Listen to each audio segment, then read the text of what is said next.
Hello, everyone, and welcome back to Study English. I'm Sophie, and today we have something a little different.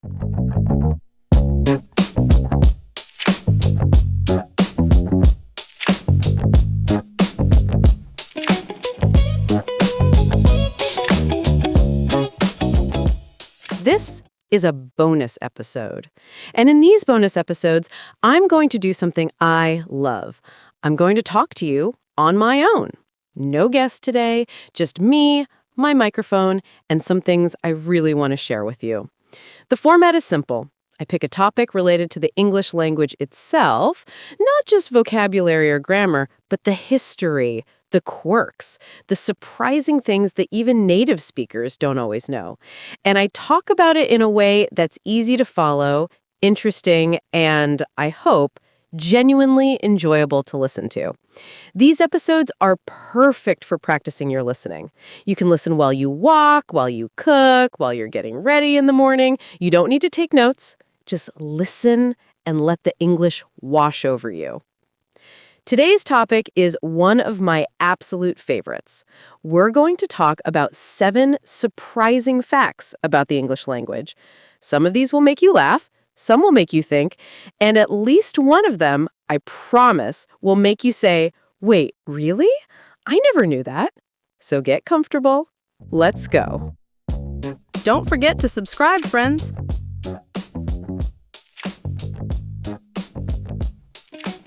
Okay, fact number 1. And this one always surprises people. English has no official governing body. Let me explain what that means. Many languages in the world have an official organization that decides what is correct and what is not.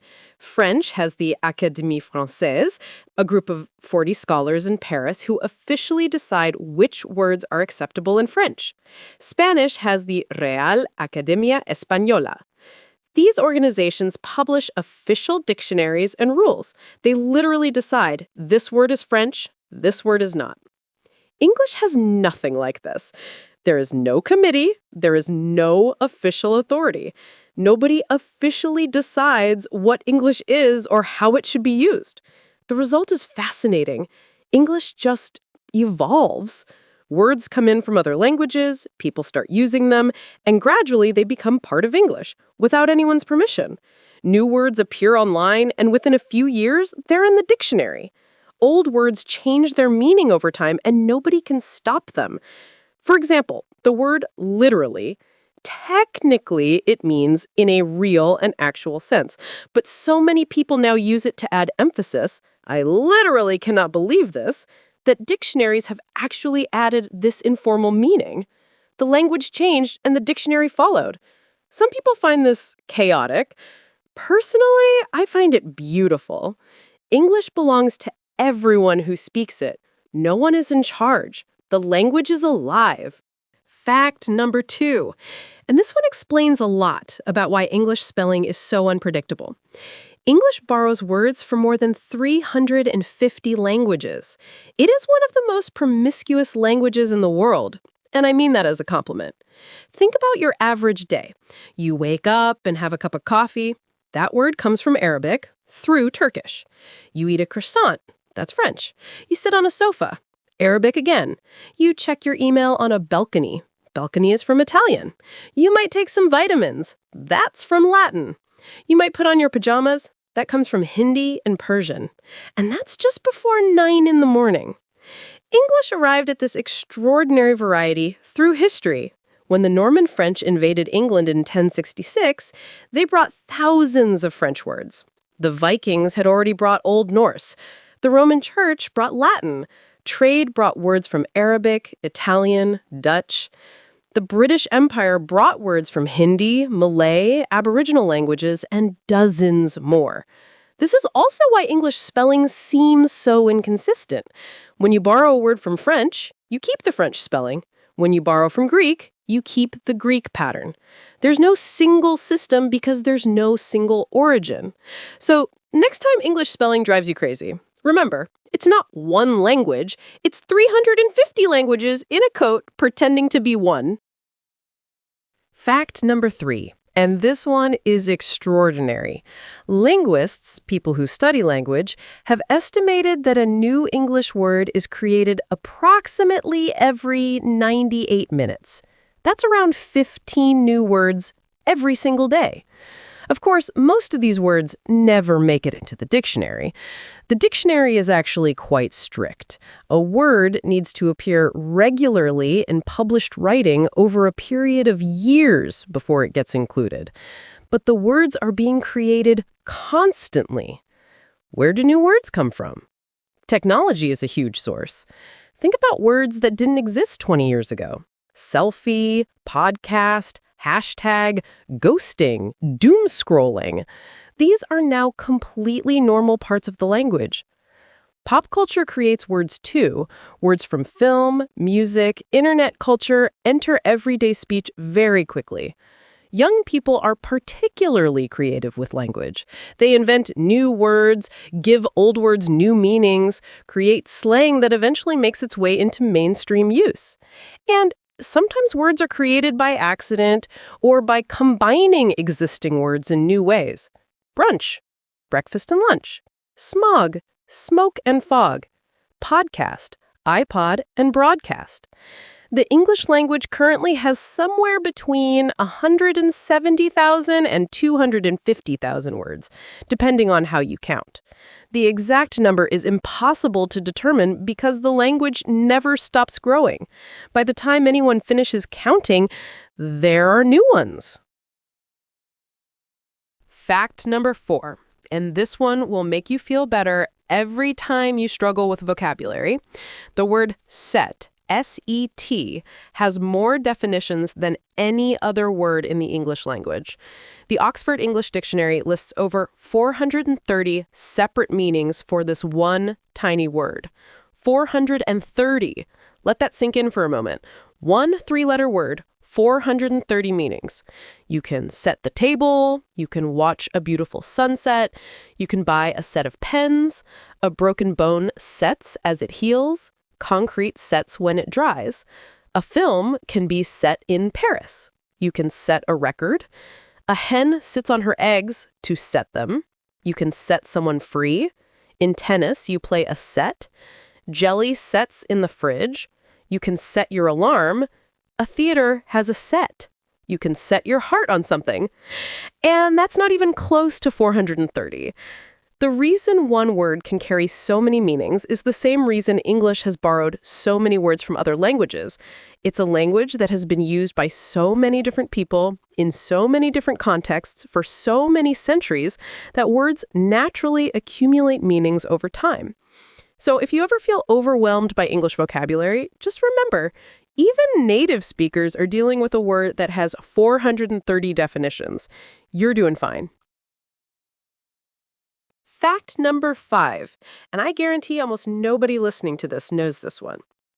The small dot above the letters I and J has an official name. It is called a tittle. T-I-T-T-L-E. Tittle. This is a real word. It appears in the dictionary. It has been in use since at least the 15th century. And here is the fascinating thing about the word tittle. It also appears in a very famous English expression, to a T, as in, she followed the instructions to a T, meaning she followed them perfectly and completely. The original expression was actually to a tittle, meaning right down to the last tiny dot. Over centuries of use, people stopped saying tittle and started saying T, and eventually nobody remembered where the expression came from. This is called an eggcorn, when a word or phrase gets replaced by something that sounds similar but has lost its original meaning. English is full of these. Another example, the expression to all intents and purposes. This is frequently written as to all intensive purposes, which doesn't mean anything, but so many people write it that way that it has almost become acceptable. Language is not a fixed, perfect system. It is a living thing, shaped by millions of imperfect human memories and mouths. And I think that's rather wonderful. Fact number 6. A short one, but a satisfying one. The word dreamt, D-R-E-A-M-T, is the only common word in the English language that ends in the letters mount. Just think about that. In a language with hundreds of thousands of words, only one ends in mount. Now, technically, you can also spell it dreamed. Both are correct. Dreamed is more common in American English. Dreamt is more common in British English. But dreamt is the older form and the one that holds this remarkable distinction. There are a few very rare technical or obscure words that also end in mount, but dreamt is the only one that most people will ever use in normal conversation. Why does this matter? It doesn't really, but I love these little oddities, the strange corners of the language where something unexpected is hiding. And here's a little bonus connected to this fact. The words orange and silver are often said to have no rhymes in English. This is almost true. No common everyday words rhyme with them. There are some very obscure words like chilver, which is a female lamb, but for practical purposes, orange and silver stand alone.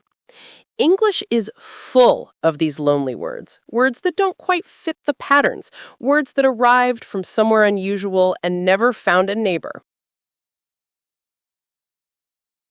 And finally, fact number 7. And I think this is the most extraordinary one. Old English, the language spoken in England roughly 1,000 years ago, used letters that no longer exist in modern English. The alphabet was different. The sounds were different. If you read a page of Old English today, you would not understand a single word. There was a letter called thorn, written as a symbol that looked like the letter Y with a vertical line, which made the TH sound. This is why old signs and texts sometimes say Ye Olde Pub or Ye Olde Shoppy. That ye is not actually pronounced ye. It was the thorn letter which over time began to look like a Y and printers started using Y in its place. So Ye Olde Pub should actually be read as The Olde Pub. There was also a letter called win, a letter called F, and a letter called ash, all making sounds that no longer exist in modern English at all. The language changed so dramatically over 1,000 years that Old English and Modern English are almost unrecognizable as the same language. Beowulf, one of the oldest English poems, was written in Old English around the year 1000. If you read it in the original, it looks like a foreign language.